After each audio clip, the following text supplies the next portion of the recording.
It's another wonderful day, guys. Nandito tayo today sa Toyota Alabang to check out the 2025 Toyota Hiace Commuter 3-liter engine manual transmission. At ibibigay ko sa inyo ang aking 10 most dislikable features. Ito yung mga features na hindi dinidiscuss ng inyong mga agents at hindi rin na may mention sa mga paid and sponsored car reviews. Honest to goodness review lang tayo dito, guys. We will also be doing a comparison of two top contenders, the up-and-coming Isuzu Travis passenger van and the number 2 option, top contender na si Nissan Urvan. Watch till the end para malaman ninyo ang prices at kung may price increase nga ba, kung may discounts and freebies na maibibigay ang ating nakausap na agent. Let's do this! Let's do this! Let's do this and watch Tito. Let's do this. Let's do this and watch Tito Rich. Let's do this and watch Tito Rich. Let's do this and watch Tito Rich. Let's do this and watch Tito Rich. Let's do this and watch Tito Rich. Let's go! O sige, manood kayo kay Tito Rich. Lagi po kayo manood ng Tito Rich, siyempre. Guys, papalo Tito Rich sa mga vlog.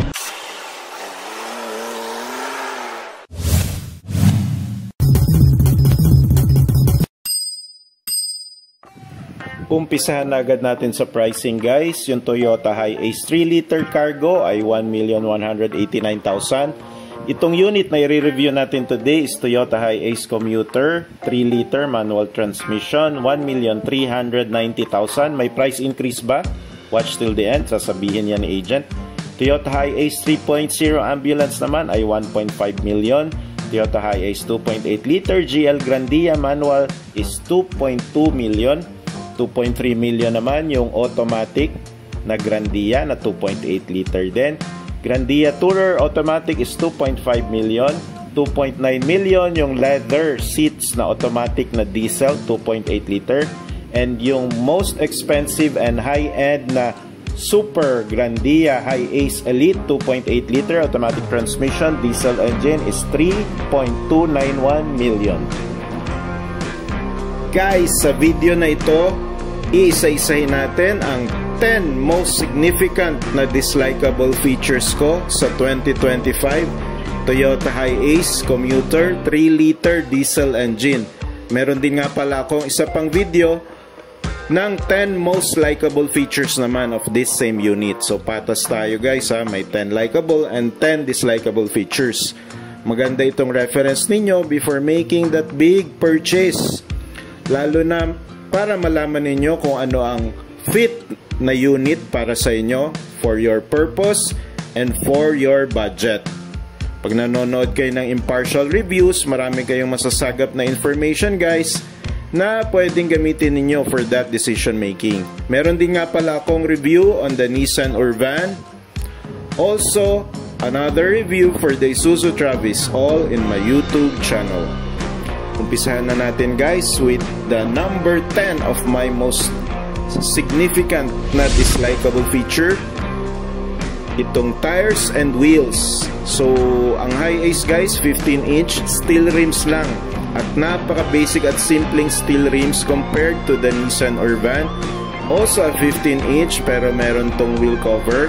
Travis, which is smaller at 14-inch steel rims pero magandang klaseng steel rims. So that's number 10. Napaka-basic, napaka-simple nung 15-inch steel rims ni Toyota Hiace.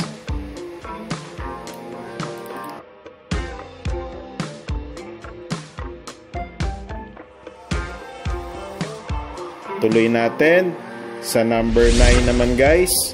Ground clearance. Siya ang pinaka-lowered. So kung ang dinadaanan ninyo madalas mabaha, maraming mga humps or malubak, pwede nyong i-upgrade pa yung Toyota Hiace, pero as is and kung stock ang gusto ninyo, it has the lowest ground clearance of 179mm only, followed by the Urvan with 195mm ground clearance. And the tallest or the highest is the Isuzu Travis with 200 millimeters ground clearance. Tuloy naman natin sa number 8.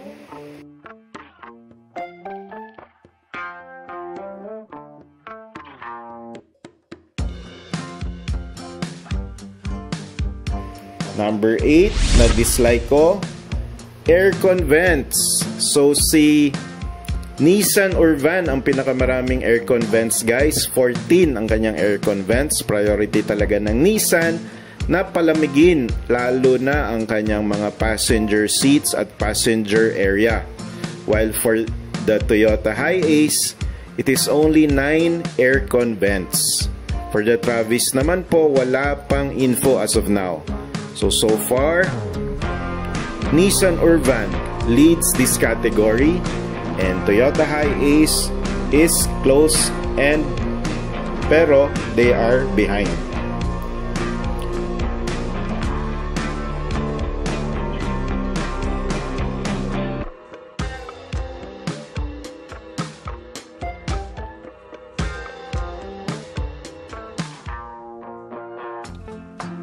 Tuloy natin sa number 7 naman, engine exhaust. So si Nissan Urvan merong engine exhaust, also si Isuzu Travis, guys. Napansin ko lang kay Toyota Hiace wala siya nito, so ang buga ng kanyang makina ay pababa. Also, I noticed that the engine, nung nabuksan natin yung mga sasakyan na used na van in comparison to Nissan Urvan versus Toyota Hiace, mas madumi yung engine bay kahit nasa ilalim siya ng driver di Toyota Hiace kasi wala nga siyang bugahan or exhaust. Bukod dyan, sa number 6, the engine of Toyota Hiace is the biggest among the three with a 2.8 liter or 3 liter 1 KD FTB 4 cylinders L-type 16-valve DOCH common rail engine, and bigger engines require normally more oil and it consumes more fuel as well as mas mabigat, dagdag sa weight ng sasakyan. Also, it has higher insurance. So that's number 6. Big means bigger expense as well.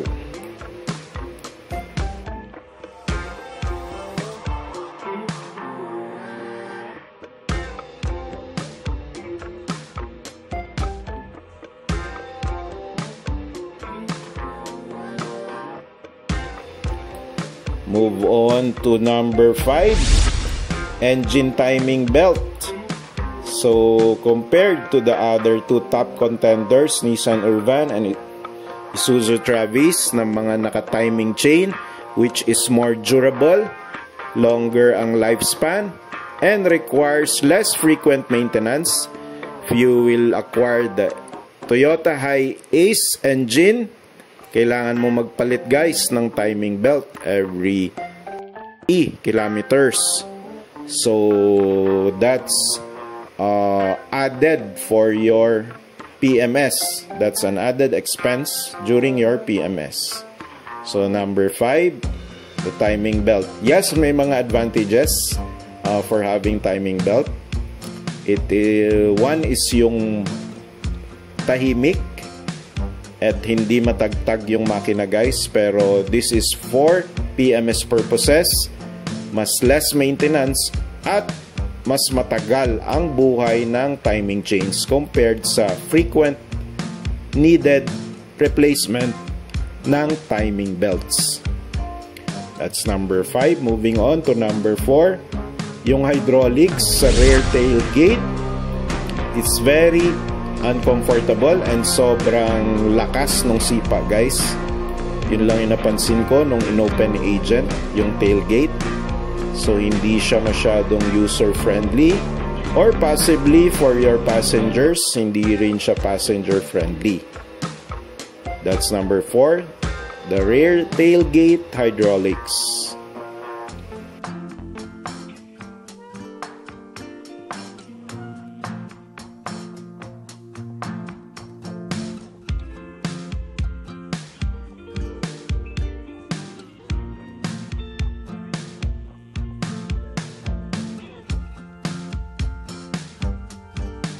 And the number 3 na most dislikable feature ko, yung tech features niya guys, hindi pa rin nag-upgrade. So yung power assist lang ang tech feature ng kanyang engine. While for the Nissan Urban, merong vehicle dynamic control, electronic brake force distribution, and brake assist. While for Travis naman, mas maraming tech features like hydraulic vacuum assisted dual circuit brake, deceleration sensing, proportioning valve, and heavy metal bumper pa ang nakalagay sa kanya. So yun yung mga tech features na maganda, mas maganda dun sa dalawa nating contenders na si Nissan Urban at Isuzu Travis versus ang bida na si Toyota Hiace. Number 2 of my most dislikable features guys is the payload capacity. Nissan Urban has a torsion bar with stabilizer, rigid axle with leaf spring suspension, and it can carry around 1,044 kilograms or more than 1 tons. While for Isuzu Travis, double wishbone with coil spring, semi-elliptical leaf spring din, at maganda rin ang kanyang suspension. And I think it carries more than 1,000 kilograms as well, though no data is available as of now. While for the Toyota Hiace, bukod sa mabigat na yung makina kasi 2.8 or 3 liter, ang Toyota Hiace na may double wishbone with stabilizer and rigid axle with leaf spring only carries a recommended weight of 1 ton or 1,000 kilograms only. And the number 1 most dislikable feature, dimensions guys and space. So Toyota Hiace is one of the more compact and smaller vans. We are talking about the commuter guys ha, Toyota Hiace commuter. So ang dimension niya ay 4,695 by 1,695 by 1,980, which is definitely smaller than the Nissan Urban, which is 5,080 millimeters, length with width of 1,695 and height of 2,285. So price wise, same price to same price or apple to apples ng Toyota Hiace versus Nissan Urban, mas malawak ang space at dimension ng Nissan Urban. So that is those are the 10 of my most dislikable features.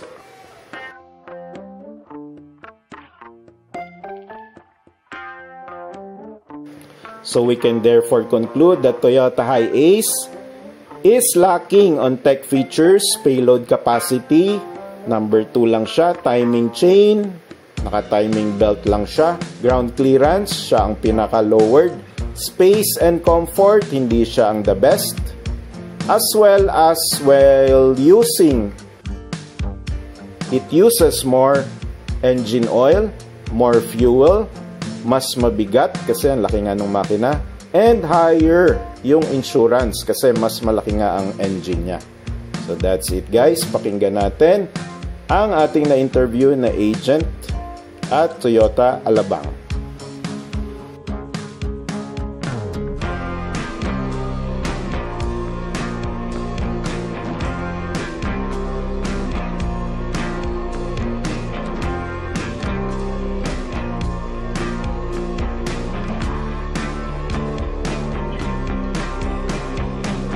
Discounts and freebies, meron ba? So discounts and freebies po kasi sir, mostly ang freebies kasi na po sir currently dito Accessories. is yung floor matting lang po talaga. As is naman po talaga. Discounts po, Okay. but if ever naman sir, Hingin ko na lang yung contact details mo. sige sir, Ilagay ko. pwede naman po. Parang solid na yung mga additional seats niya, no? Opo sir. Pero Dati parang natutupi. kagandaan lang dito sir, lahat naman ngayon sir, removable pa rin naman. So if So ever pwede na, disassemble. yes, if ever na kailangan po natin ng added storage, pwede naman po natin tanggalin yung mga seats. Itong windows na open sa loob niya. Yes sir, bali yung mga ganito lang sir na may cutout natin. Yan na open. Tsaka yun, no? Yes. Naka-undercoating na rin pala siya, no? Yes sir, meron na po tayong factory rust proofing po natin. Rust proofing. Dati wala, no? Previously sir, wala po. Pero yung ngayon po kasi sir, yung mga new deliveries natin. Nilalagyan may na. kasama po siya. Okay. Magkano yung SRP nito ngayon, sir? Ang SRP po natin dito, which is yung sa high ace Sir po natin Ezekiel. na computer, is 1,396,000. So currently po kasi yung price list po na gamit natin is for February. So recently this March, kagabi po. So nag-price increase po tayo dahil sa train law. So meron po tayo... Kasi yearly, gradual yung increase ng train law, no? Yes po. So may increase po tayo na 6,000 pesos. Pero yung ibang parang luxury level na units, mas malaki yung increase, no? No sir, same lang. Almost all units across 6,000. 6,000. So pati yung mga pick-up, let's say yung mga Hilux, Yes sir, Hilux, 6,000 din. Yaris Pro, 6,000 po lang. Fortuner, technically lahat po ng units natin. Okay. Sige sir, gusto mo silang invite? If gusto niyo po mag-test drive, inquiries, and reservations, pwede niyo po akong i-message sa aking Viber number 0917-627-0899. As soon as magkaroon na lang po, i-link ko na lang po sa page ni sir yung Facebook. Thank you, Sir Ezekiel. Thank you rin sir. Thank you po.